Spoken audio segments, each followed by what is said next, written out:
Hi, I'm Bob Doyle, the information philosopher, webcasting from my ITV studio here in Cambridge, Massachusetts.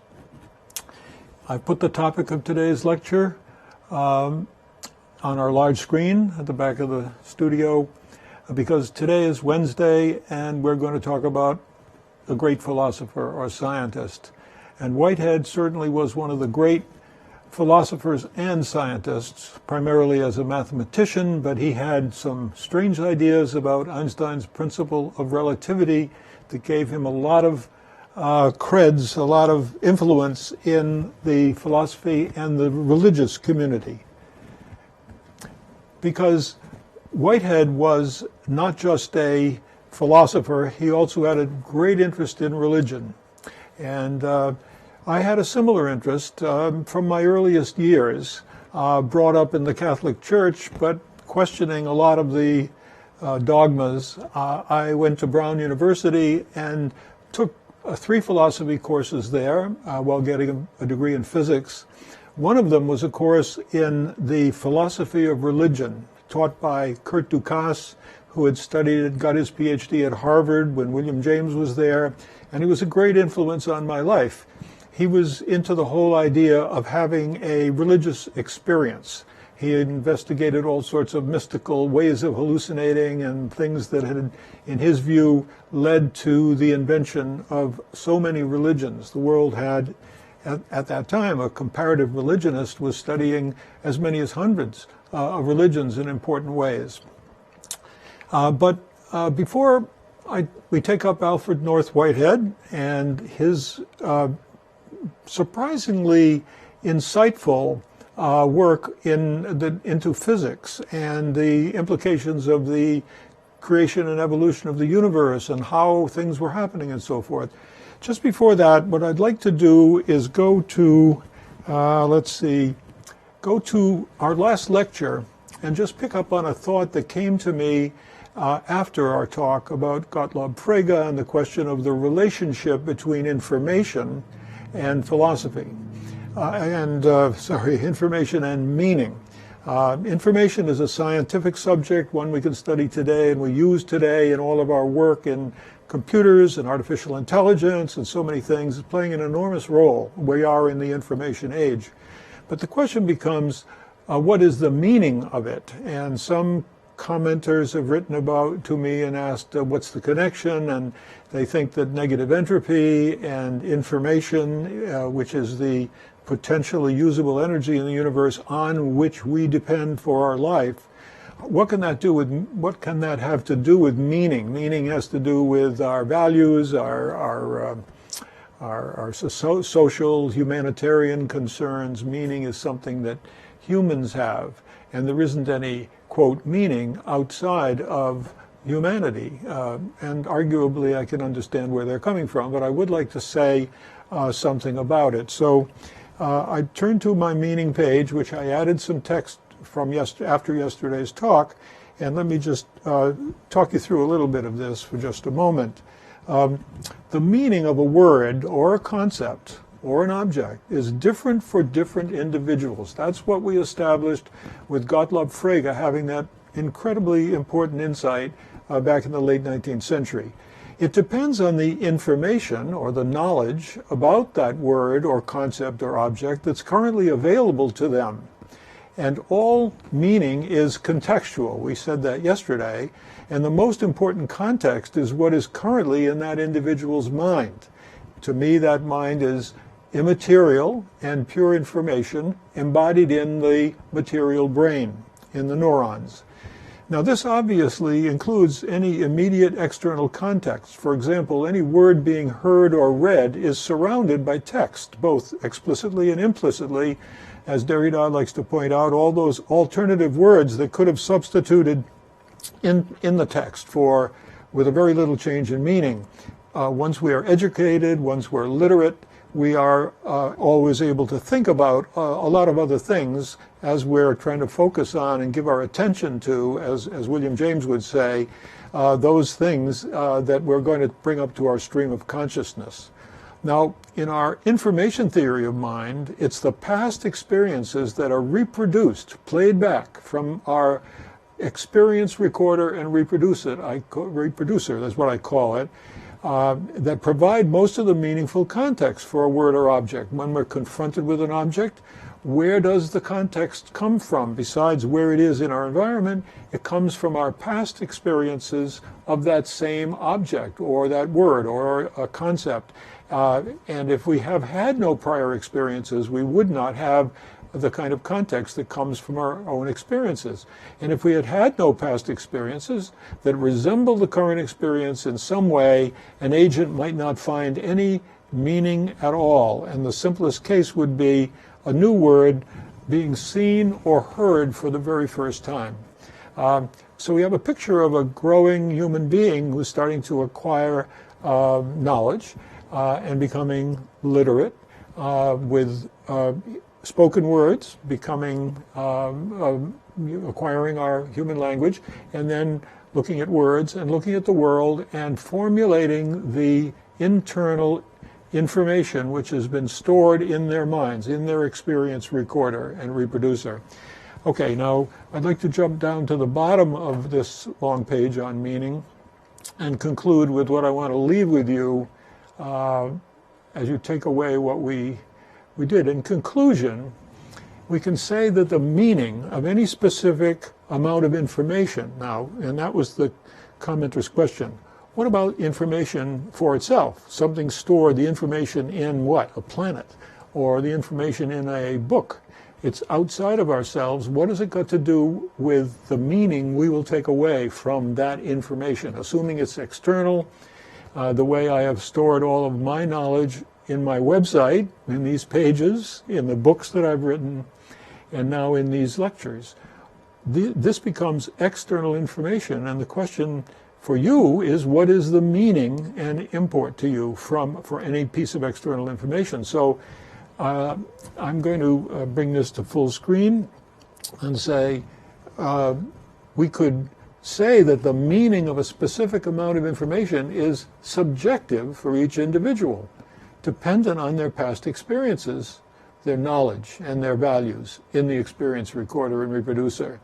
So meaning is something that's subjective, but that same information may have been given an intersubjective meaning by the agreement of a cultural community.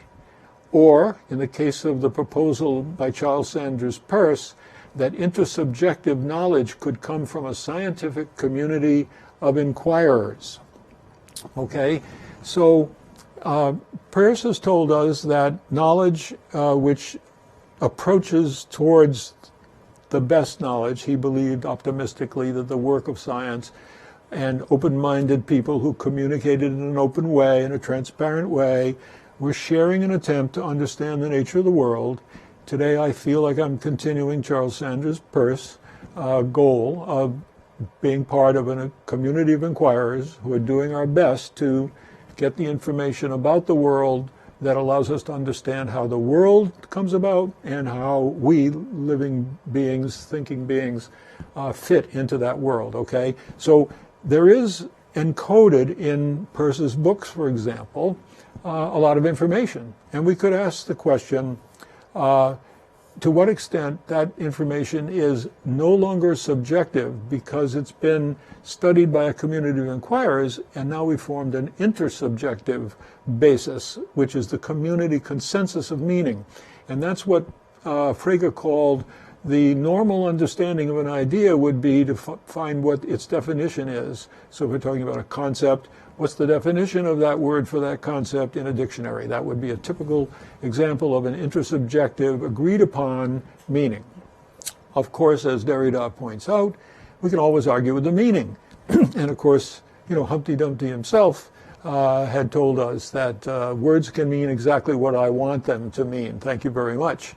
And there are many other philosophers who therefore note that philosophy is up for grabs for the person who's loudest with the definition of the word, and great new trains of thought by forking off communities which split from other communities, often in a religious context, but sometimes in in just a purely cultural context, political context, meanings can fork, can become different from one another and so forth over time.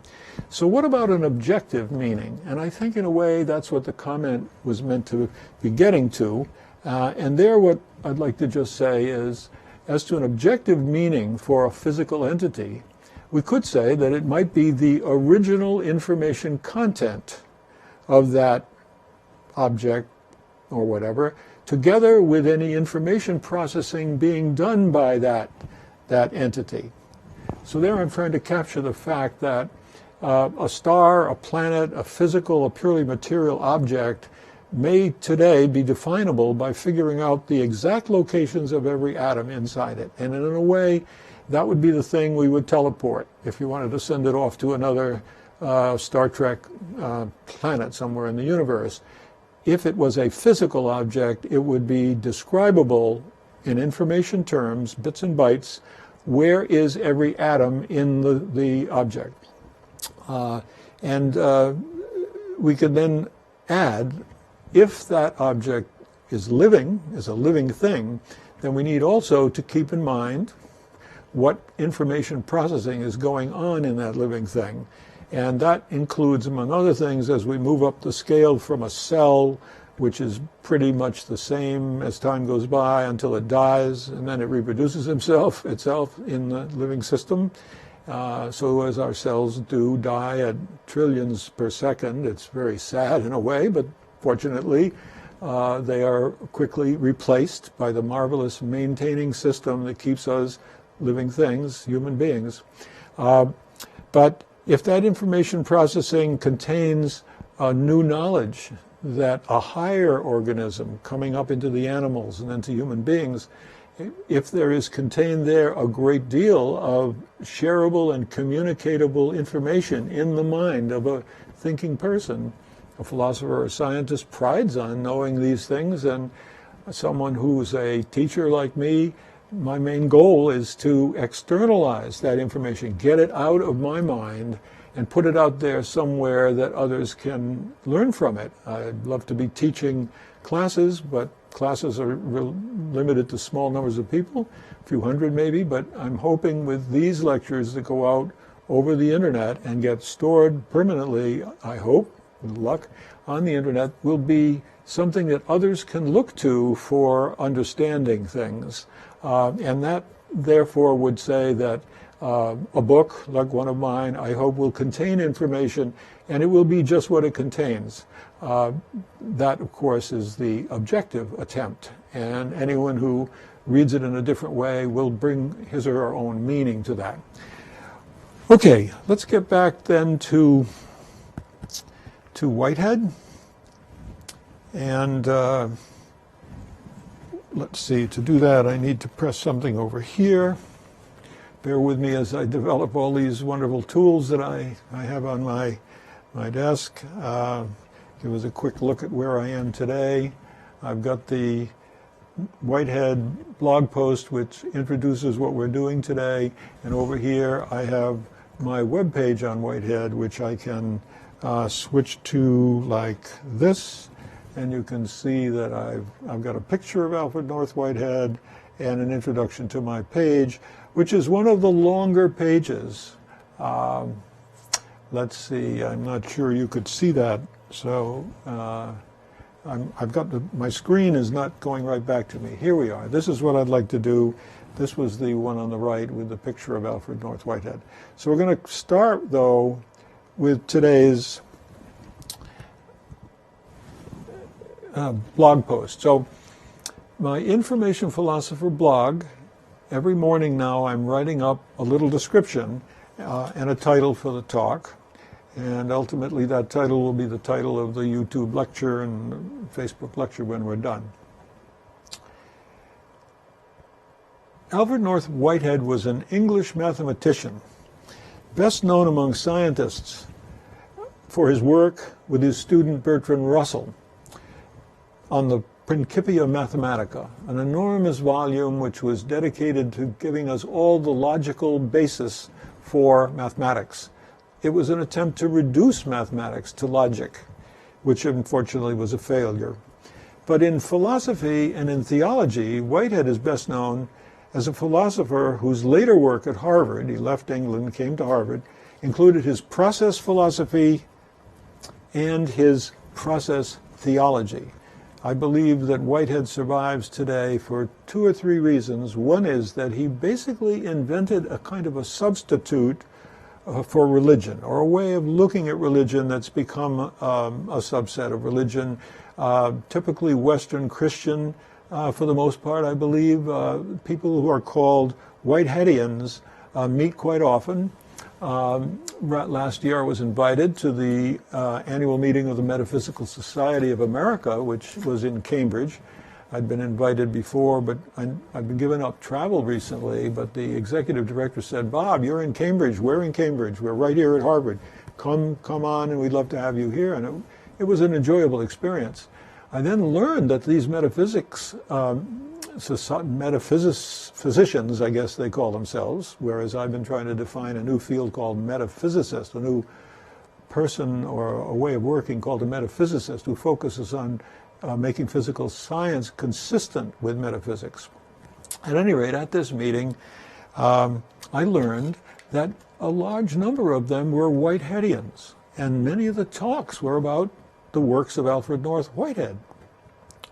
And now, roll back a few years, when I was still traveling, I was invited to talk on free will in Barcelona, which was a great experience, and I love conferences, but they are so exhausting, flying a couple of days to get to somewhere and then spending a few days only to give a 45-minute lecture and then getting back home.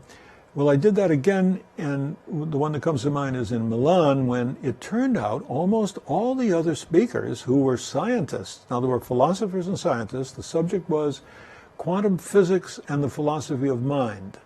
But the physicists there were all Whiteheadians. So they believed that the work of Whitehead had given them a tool to understand what's going on. And one great effort was in biology and cellular biology and memory. I'm thinking here, it turns out that Roger Penrose and his associate on some schemes to understand what's going on in the mind, named Stuart Hameroff, were there to explain, and they were great Whiteheadians, explaining where the memory might be stored way down inside cells in what are called the cytoskeleton structures that are made from microtubules. Well, so I've learned that Whitehead is a great influence, and it turns out my own interest in Whitehead goes way back. Let me just read the next paragraph, and then I'll show you one of the things I did with respect to Whitehead. At Harvard, Whitehead was the thesis supervisor for Willard van Orman Quine, and the thesis was on, Quine's thesis was on Whitehead and Russell's Principia. Then Russell and Quine would become giants in the 20th century fields of logical positivism, which is the early work of Wittgenstein with Russell, and then logical empiricism, which was the work of Quine's great friend Rudolf Carnap and the other members of the Vienna Circle that we've talked about a little bit. So this Whitehead, had his influence on all of these people. Although logical positivism and later analytic language philosophy overwhelmed the process thinking of Whitehead in our philosophy departments in the U.S., his process theology has grown very strong in divinity schools around the world. And as I just mentioned, I'll come back to this, Whiteheadian physicist, impressed by his analysis of events in space and time and special relativity as organic, quote, occasions, and we'll go on a little to explain what he thinks he's talking about with an occasion, are prominent in debates about the role of quantum mechanics in consciousness and in panpsychism. Now, panpsychism was a topic of our lead-off lecture several weeks ago because it figures large in the study of consciousness. And David Chalmers is a well-known panpsychist who's looking for some sort of mind interaction involved in consciousness. John Searle also has this idea that there must be a connection between quantum mechanics, because it's very mysterious, and consciousness, because it's equally mysterious. And he and some other philosophers of mind like to say, let's solve the mystery of quantum mechanics, or the mystery of consciousness, by using quantum mechanics, because they're both mysteries. I say, well, if you take the two of them, all you get is two mysteries instead of understanding. But in my own work with the wave function, which we've spoken about recently, as being pure abstract information, the wave function is, in a really interesting sense, something like what I am describing our minds to be. Our minds are information encoded in particles in the brain, the material neurons and so forth. But in the same way, this notion of a panpsychist is looking for something that's immaterial and yet causative. It goes to the point where many philosophers of science, and indeed the original scientists of quantum mechanics, like Eugene Wigner especially, but to an extent Heisenberg and John von Neumann, they all said they didn't think that a measurement was complete until it had been understood by the mind of a conscious observer. Now look at that confluence of ideas. Look at them all connected. Physics can't make a measurement. The world doesn't resolve itself into an outcome of some interaction down in a physical aspect of the world until the person doing the measuring has made a record in their minds that something has happened in a conscious mind. Only then is that complete. Well, that's a fascinating part of the history of quantum physics, but for me, it seems to me seriously wrong in many senses, because as John Bell pointed out one time, does the person doing the measurement have to have a Ph.D. or can anybody make a measurement? And the answer is pretty clear, including, for me, the fact that the universe itself has things happening in it, the kinds of events involving particles that we'll see Alfred North Whitehead described as his occasions, that there are things happening in the world, that the world itself is somehow creative, that the world itself is processing itself.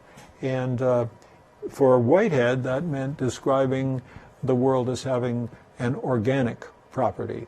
He viewed the whole evolutionary picture of the world beyond biological evolution into the cosmic evolution. And we do have maybe it's just a metaphor, but galaxies and stars and planets all have their lives, their beginnings.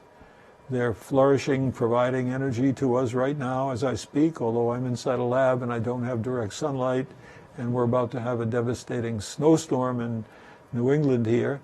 The light from the sun is what's making it possible for me to think enough to prepare a lecture and to communicate it to you. So Whitehead had this overall view, and I would like to argue, let's say a little something about it right here. Whitehead's philosophy of organism analyzes the perception of experience as a continuing series of discrete, quote, events that he sees as created and then destroyed. He goes beyond the simple materialist view of elementary particles interacting in space and time and merely following the laws of classical and quantum mechanics. Beyond the atomic particles and the electromagnetic field and the gravitational field, and beyond the conservation laws for energy and momentum, Whitehead sees an organic evolutionary process of creation and valuation. So what can it be that Whitehead thinks is being created, and why can it serve as a basis for values? And I might add meaning, because that's what we're all looking for. We will argue that Whitehead's process is organic because it tries to explain evolution, not merely biological, but the cosmic evolution of galaxies, stars, and planets, as well as the creation of all matter from primordial elementary particles. In addition to his deep understanding of mathematics, Whitehead may have understood the development of modern physics better than any living philosopher in his day. And I must say that many of the physicists of his day, while they were great, they didn't necessarily get to a really complete understanding of what's going on in the world. Whitehead saw the greatest invention of the 19th century as the method of invention, namely the scientific method, in my view, and newly created scientific information. But even more deeply, he saw the means by which novel ideas of all kinds are created. And Whitehead identified 4 great novel ideas as the new 19th century foundations of physical science. They are fields, particles, conservation principles, and evolution. Okay? Let me come back for a moment, just stress those. Whitehead is talking about a question which comes down to us today. And in my work on Albert Einstein, I discovered this fascinating concern his whole life with whether his field theory, the so-called unified field theory, which would make one theory out of gravitational fields and electromagnetic fields of Maxwell. He'd combine Newton's gravity with Maxwell's electricity as one single field theory. So what the great question for Whitehead as a mathematician, he saw, and for Einstein as a physicist, was, quote, is nature continuous or discrete? Fields or particles? Infinities or a finite number of objects? So there we are. Are we continuous things? Is our body continuous something? Is our mind a continuous something in any sense? Or are we entirely made up of particles? So that was the title of our talk. And I'm going to just quote a few paragraphs from Whitehead's greatest book, Science and the Modern World. But let me back off for a moment before I quote some specifics of Whitehead to give you a feeling of how he worked and remind you that I started off by saying that I began my courses in philosophy with this course in the philosophy of religion by Kurt Dukas. And a few years later, I turned to Whitehead, and this book was one of the first books that I had to study, and it's all, let's see if I can zoom in a little bit on this one so you can see a little tighter what's in it. And the reason I studied this book, here's a photograph of the King's Chapel in Boston where this lecture was given. Some of his lectures were at Harvard, others were at this Church of England sort of Episcopalian church. This is the interior of that church, which I saved in this book. Now you can see I took this book very seriously. This is the way I work with all of my books. I create these internal indices or indexes, an index in the front usually pointing to the important pages where certain ideas are. And then, like many people, I fill the book with my underlines and my comments. Here's a chapter called Body and Spirit, which of course is a main subject of my work. Okay? I am basically, as you know, trying to say that spirit, soul, if you like, is part of the world that is not material. It's immaterial. And the ancient idea of having a body and a spirit, having a mind or body and a mind-body problem, always was phrased in terms of, for centuries, really, the question of whether we have an immaterial mind and whether that immaterial mind can control our body, and whether that immaterial mind, thought of as a soul, going back to the Platonic idea of a soul that comes to earth and occupies a body. Many religions had this view, the Zarathustrian view, the early religions that go way back before Judaism and the Abrahamic religion, like Zarathustra and so forth, all have this notion of spirits coming down and occupying bodies, and then when we die, the spirit goes out like a breath, and that was, of course, a famous image of death is the last breath coming out of a body, and the breath is symbolic. It was called the psyche, the psyche, and the idea of psychology all has to do with whether or not we can have a science of the mind. So coming back to our Whitehead and this book, Religion in the Making, I was reading here and trying to understand what he thought about these issues in religion. So as regards my own interest in religion, let me just say I have always been interested in religion singular and religion plural. I studied many, many religions, and I have a huge collection of books on the different ones, and always looking for a commonality between them, which is one approach to comparative religion. You try to abstract the best, what you seems to be the most powerful, interesting, maybe valuable parts of all of them, in the hopes to find some sort of universal religion.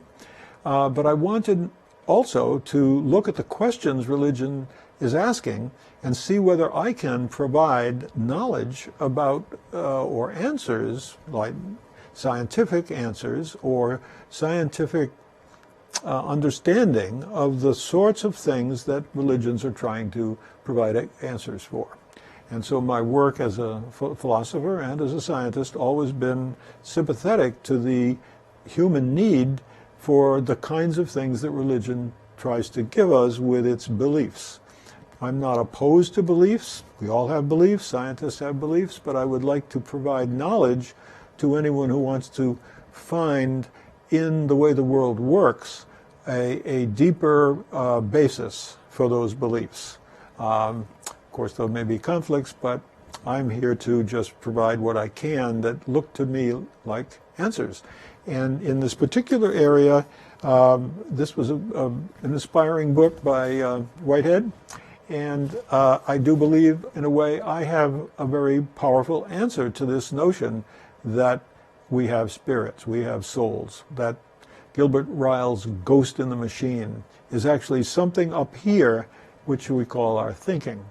And it is distinctly a part of us, but it is embodied in material, but it is not the matter itself. Just like I am not the atoms that make me up. I am not the material. I am the information processing that's going on, partly up here in the brain, but all the way down in the cells to the tiny molecular machines that are spinning at jet speeds, keeping us a supply of energy and moving new matter in to form new cells when our cells are dying, as I said, at these billions, trillions per second or day or whatever. We living things are absolutely marvelous. All right. So just a quick look at another book that made Whitehead famous, was Process and Reality. And in this process, he's acting like a scientist who claims he can see the processes that are going on.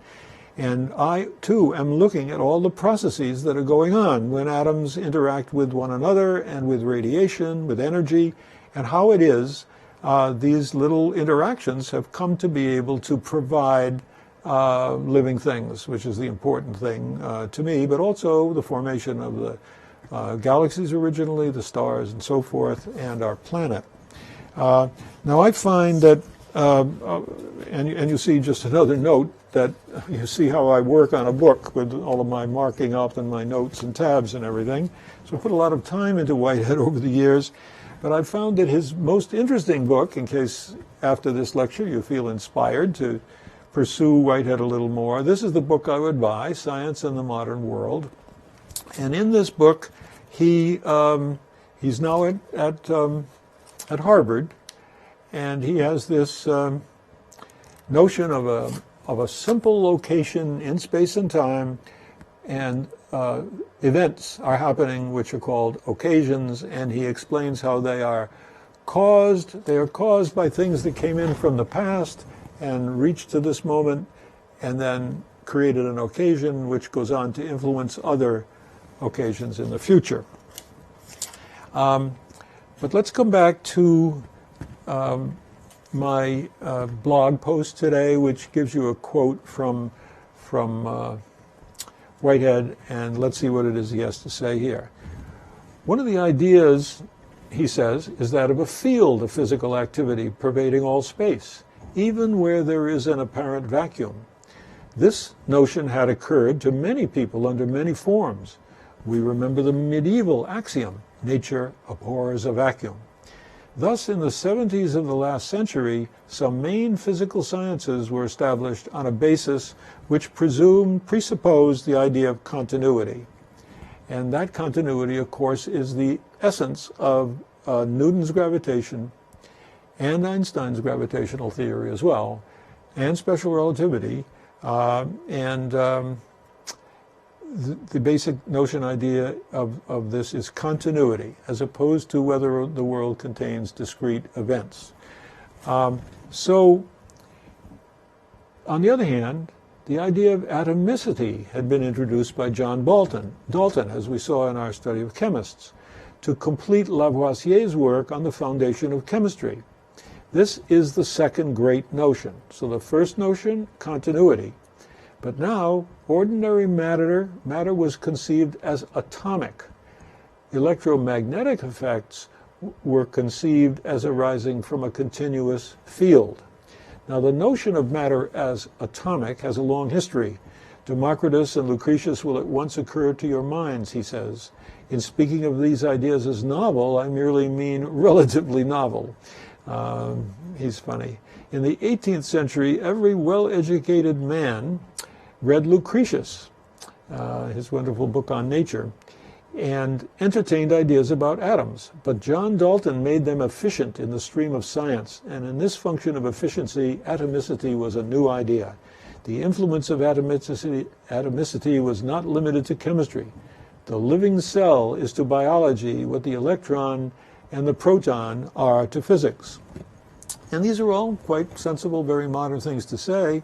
My own work takes off in the lecture on Richard Feynman with trying to impress on you that if, Feynman said, if there was just one thing that we could survive as knowledge and pass it on in case all of humanity was wiped out and there was we had to make, whoever succeeded us, came after us, had to make a fresh start with just one idea handed to them to give them a leg up on the future without us, it would be that everything is made of atoms. And so the atom today, we know it has elementary particles below, but that is a very deep concept. And here I like the fact that Whitehead is singling that out as contrasted with the idea of continuous fields, like gravitational field or electromagnetic field, okay? Okay, so he's given us two ideas, and he just has two more. So he says here, the remaining pair of new ideas to be ascribed to this epoch are both of them connected with the notion of transition or change. They are the doctrine of the conservation of energy and the doctrine of evolution. The doctrine of energy has to do with the notion of quantitative permanence underlying change. The doctrine of evolution has to do with the emergence of novel organisms as the outcome of chance. Now, those are very profound arguments which many people don't feel very comfortable with today. So I very much like to have found them in Whitehead, and just proposing that you should you want to study him more, you might read my enormously long page on Whitehead and then some of his books to which I refer, and I've sometimes quoted substantial amounts of Whitehead for you to look into him. He says the theory of energy lies in the province of physics. And notice for him, it's the notion that there's something permanent underlying change. That goes all the way back in philosophy to the work of Heraclitus, who said you can't step in the same river twice, that everything is flux, there's just change everywhere, but that there is a logos, he said, which can explain the change. There are laws of nature. In that regard, I think of Heraclitus as the first one who's trying to develop laws that describe how things change under rules, and therefore kind of the first physicist in a way. The theory of energy, Whitehead says, lies in the province of physics. The theory of evolution lies mainly in the province of biology, although it had previously been touched upon by Kant and Laplace in connection with the formation of suns and planets. Just you see this reference, it's to page 98 and 100 in this book, Science in the Modern World. So for us, coming back to the title of our talk, I want to show you that Whitehead had clearly recognized this question of whether there are fields and particles, or, as Einstein hoped, only fields out of which we might be able to imagine the particles as singularities or bumps in the field, or, to the dismay of Einstein, especially in his later years, perhaps the universe only consists of discrete particles. And the reason that we see continuous things going on is because they always consist of large numbers of individual discrete particles that are all stuck together. So a water wave has a medium, which is the water, and the wave travels along the top of the medium. And it was thought the electromagnetic field similarly had a medium, which was known as the ether, and experiments at the turn of the century showed that there was no way to detect the velocity of the Earth with respect to the ether, and it seemed as if we couldn't detect the ether in any meaningful way, and ultimately it was discarded. And what replaced it is a theory that depends on, in part, the work of Einstein, who shows that light, all electromagnetic energy, can be understood as light quanta, later to be called photons, and that the reason that at long wavelengths there seems to be a definite description of it as a field of electricity is only a consequence of large numbers of particles. When you have small numbers of particles, especially high energy radiation like X radiation, it's easier to see them as particles of energy, localized, traveling through space all by themselves. However, Einstein in 1905 saw that there is a wave-like description of what's going on, which works well for the low energy particles, which when we turn on a light, the light seems to go out in all directions, but when we make a measurement, and in those days that measurement was, let me describe it as, suddenly the particle appears here, when previously it appeared to have sent its energy in all directions, but now it comes out and it appears at one particular point, and there it ejected an electron out of a metal. One could say it would expose a dot in a photographic plate, which is what we do in our two-slit experiment.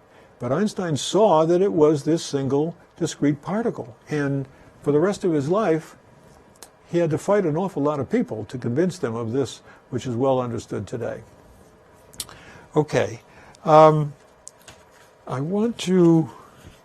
got about 10 minutes left in our lecture today on fields of particles, and I will definitely be coming back to that on Friday when we get back to Albert Einstein. With New Year's just a couple of days away and being up until 2 o'clock in the morning on New Year's Eve, I haven't made any progress in the last few days on writing my book on Albert Einstein. I do hope to get back to that because in the end it's going to be, I think, one of the most important contributions I will make, apart from studying so many philosophers and scientists and giving you pages on them and resources on them. As I pointed out, beyond the resources you're likely to be able to find anywhere if you are not lucky enough to have the kind of academic privileges, the wonderful library access and journals access that I enjoy. So my goal is to kind of get a lot of information out to you, because I'm the information philosopher and I want to provide it to you, and you'll find it by reading my pages. I'm glad you come to my lecture, those of you who are here today. We're a relatively small number, a few dozens at this lecture phase, but I will be doing this for my remaining years, and over time I hope to attract very, very large numbers of people. And I just want to say if they look back at this lecture in the future, it's not the lecture that's going to be able to give you the deep knowledge of what I think you need to know to structure and strengthen your belief in what you are, what the world is, how the world came about, and the understanding that will give you a powerful basis in what it is we ought to be doing as human beings. So I began with this notion that I'm kind of interested in religion, and I want to say I'd like to prepare a kind of nutshell view of what I'm doing. So let's try it out today, and eventually I think I'll make it the words on the opening page of my website. Those of you who've listened to more than one lecture know I always talk about us being not matter and energy, but the form and the information inside us that processes all of those matter and form. So here I go in a nutshell. Sort of the first or the zero thing is that I am trying to find scientific answers to philosophical questions and religious questions that we've been asking, humanity's been asking forever. And I start at then the next point, which was my first, is that Richard Feynman told us everything is made of atoms. So the universe began in atoms. And today we have the same atoms that we had at the beginning. It's quite striking. So the second point is to realize that the expansion of the universe, okay, which Einstein predicted with his general relativity theory, and Arthur Stanley Eddington described as exposing the arrow of time, that we're going in a time direction, and that was a past and it had a definite time ago, and we're going into the future with that arrow of time. And that expansion was proven, of course, by the astronomer Edwin Hubble. So Einstein, Eddington, and Hubble have given us knowledge about what the universe is doing. It's expanding rapidly. And that expansion took those densely packed particles and separated them apart and gave them lots of room. The technical term is phase space. They had room in coordinate space and velocity space to arrange themselves into interesting structures. Now it turns out hundreds of millions of years went by, during which time the original highly packed together dense matter of the universe was just a glow of light, blinding high temperature light coming in all directions, and nothing, no information structures except the atoms themselves, and before that the ions and separated electrons and protons were there. But after a few 100,000 years it cooled down, and the atoms started to form, and we started to be able to see to great distances, including what we see today in the cosmic microwave background radiation. 3 degrees, very, very cool. And as it cooled, the whole sky became quite dark. And then a few 100 million years ago, those arrangements of matter had, in some places, more density than in others. And those areas of somewhat higher density than others felt the force of gravity, the universal attractive force that pulled these things together. And that, from them came the stars, and suddenly in the dark night sky, should you had been living at that time, we had no sign of life yet, of course, suddenly the dark sky would have had boop, little lights blinking on in different places. And it might start to look like the sky we see today when astronomers put out their telescopes and get away from the bright lights of the cities. We see a universe filled with galaxies and stars, including our sun, and planets, including lots of planets we're recently discovering around many nearby stars that are in a sort of a Goldilocks zone of not too hot, not too cold, which would support life. However, we know nothing about any life anywhere else in the universe, despite looking for 60 or 70 years. And I want to point out that the formation of those structures during the expansion was despite the second law of thermodynamics that says all interesting information structures or order is destroyed by the increasing entropy of the second law of thermodynamics that says the universe tends toward equilibrium.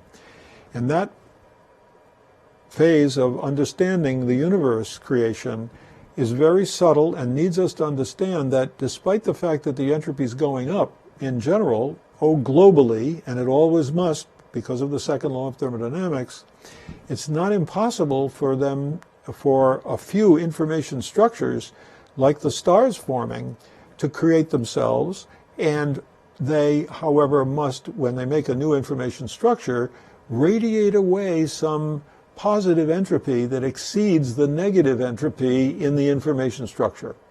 And my colleague David Laser is the one who's given the most clear explanation of that, of how that process works.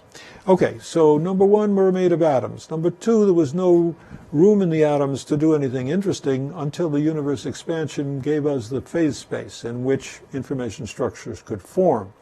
So 9 billion years goes by as far as we're concerned, and about 4 or 5 billion years ago, our sun forms.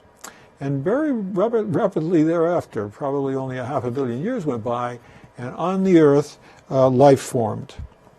Those information structures that formed on the Earth were really complex molecules, big macromolecules, probably rather longish molecules, which accidentally duplicated themselves.